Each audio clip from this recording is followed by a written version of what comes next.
Well, the United States is also rethinking its role in UN peacekeeping missions across Africa, with White House National Security Advisor John Bolton and Defense Secretary Jim Mattis looking to deploy U.S. forces and resources elsewhere.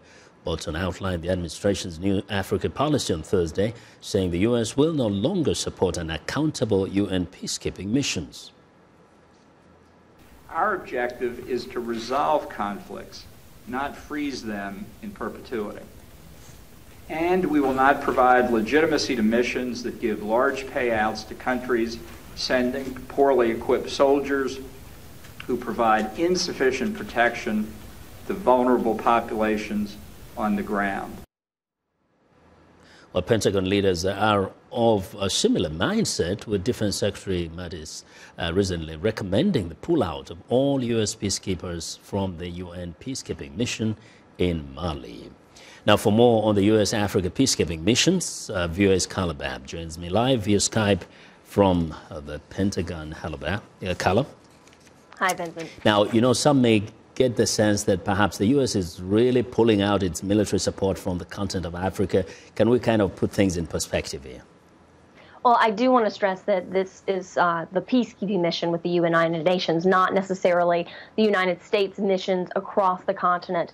But these leaders have been wanting to move around the resources. They've been actually pursuing it at the Pentagon since the attack in Niger last year that killed 4 American troops, 4 Nigerian troops, and a Nigerian interpreter. And so they want to pull out from these UN peacekeeping missions that they say aren't working.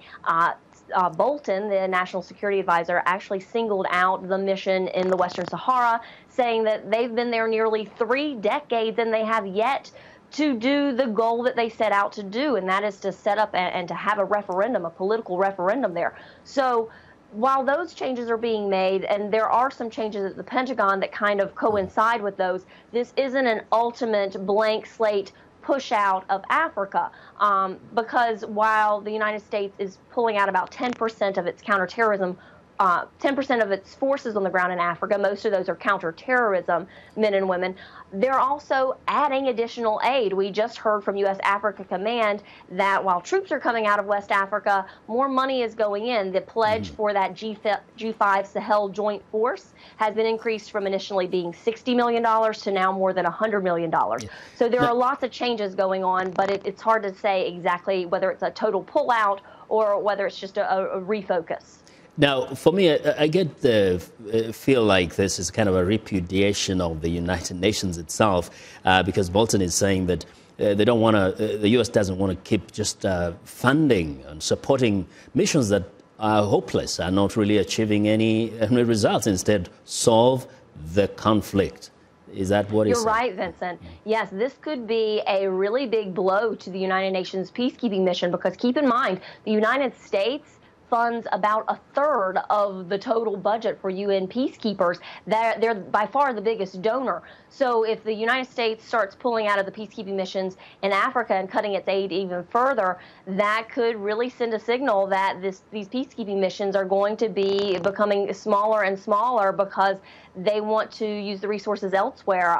Bolton actually said, why should we have UN peacekeepers and fund that peacekeeping mission that has failed when the United States could use that support for economic help in these areas? And pointing, many officials here at the Pentagon and at the State Department has said the economic situation in Africa is one of the biggest causes for counterterrorism in the first place, because people join these groups because they don't have a chance at economic prosperity. Indeed, and indeed we hope the conflict will be resolved instead of having perpetual missions, peacekeeping missions. Carla, thank you very much.